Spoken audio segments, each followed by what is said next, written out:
किती दिवस झाले? प्रशासन मला रोज विचारतंय मधुकर, वडिलांना सांगता येत नाही का आधी माझं शिक्षण मग बाकी सगळं ते? काय सांगू सर, आणि कसं सांगू? गेल्या वर्षी बहिणीचं लगीन झालं, 2 लाख रुपये हुंडा घेतला आणि 1.5 तोळ सोनं. तवा काढलेलं कर्ज भेटलं नाही तर वर चुलत्यानं केस टाकली वावराच्या वाटण्याची. तिथं पैसा गेला, केस हरलो, घराच्या वाटण्या झाल्या. आता तर कोणाच्या घरात राहतोय सर. इकडून उंदीर येतोय तर तिकडून घुस येत्या.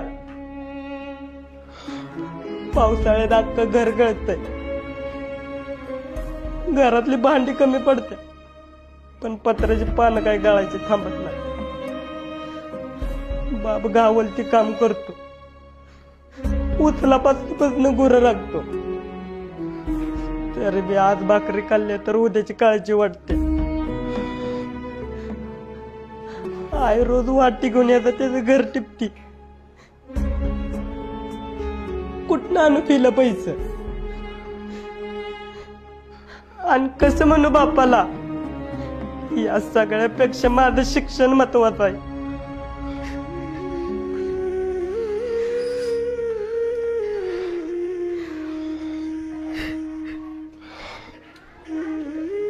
चला लिहून का सगळ्यांनी?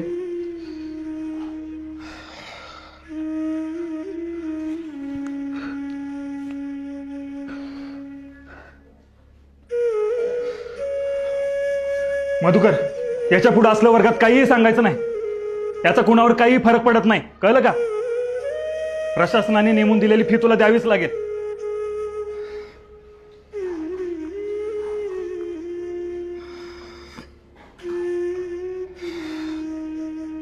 मधुकर, जाताना स्टाफ रूम मध्ये भेटून जा. तुझ्या वडिलांसाठी एक निरोप आहे. बस खाली.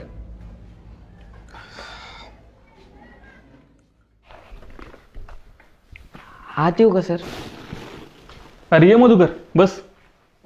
नाही नको, हाय तो उभा. अरे ये रे, बस. नको. अरे ये म्हणलं ना.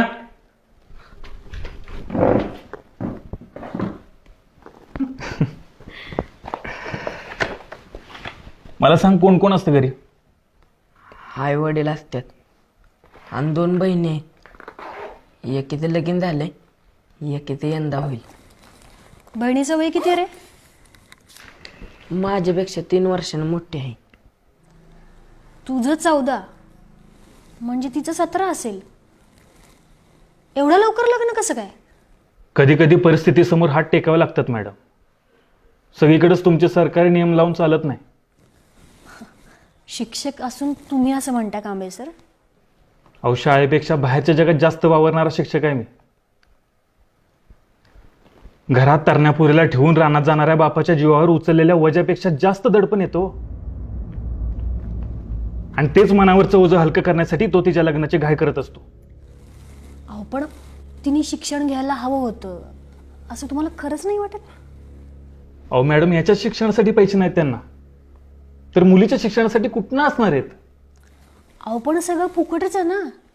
जेवण, पुस्तकं, कपडे सुद्धा. तेवढंच फुकट आहे मॅडम. शाळा दुपारचं जेवण देते आणि त्याच जेवणाचा डबा आणल म्हणून पोरांना शाळेत पाठवणारा आईबाप बघतो ना, तेव्हा त्याच व्यवस्थेचा भाग असल्याची चीड येते. घरी भाकरीची तरा असल्यावर काय वाटतं याची झळ तुमच्यापर्यंत पुचली नसेल म्हणून तुम्ही असं बोलताय मॅडम. अहो, ज्या घरी भाकरीसाठी आईबाप रानोमाळ फिरतात त्या घरचं सगळं त्या मुलीलाच बघावं लागतं की.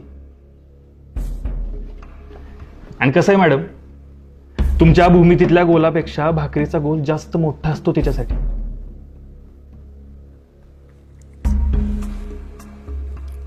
एक बाई म्हणून काळजी वाटली म्हणून बोलले मी. हीच तर अडचण आहे आपल्या शिकलेल्यांची. आपण ते वाईट कसं हे सांगतो, हळहळतो, पण प्रत्यक्ष अडचण सोडवत नाही. इथून बाहेर पडत नाही, मदत करत नाही. भाषण करणारा नकोच आहे आपल्याला, भाकरीची सोय करणारा हवा आहे. आणि हे सगळं तो त्या मुलीचा बाप करतो म्हणून तो आपल्यापेक्षा कायम ग्रेटच आहे असं वाटतं मॅडम मला.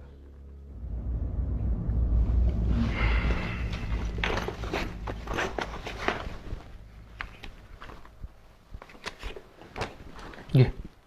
अहो नाही नको, बापाला सांगितलं करतील ते. स्वाभिमान, हा स्वाभिमान गरीबाच्याच दावणीला का बांधलेला असतो? अजून एक कोड. अरे बाबा घे, तू मोठा झालास, कामाला लागलास की कर परत, मग तर झालं.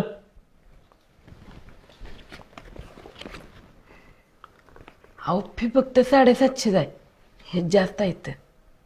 अजून एक वाईट गुण, इमानदारी. अरे बाबा ठेव, लागतील तुला. आणि अजून काय लागलं तर मला मागायचं, कुणासमोर हात पसरायचे नाहीत काय. आणि तू काय काळजी करू नकोस, मी नीट लिहून ठेवेन. तू मोठा झालास, कामाला लागलास की कर मला परत. पण आता एक शब्द बोलू नकोस. उद्याची उद्या फी भरून टाकायची.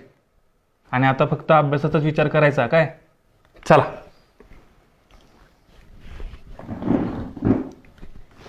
अरे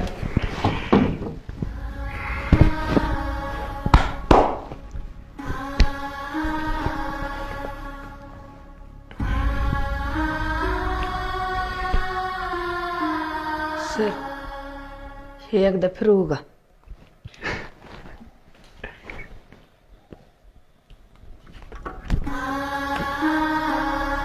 येतो.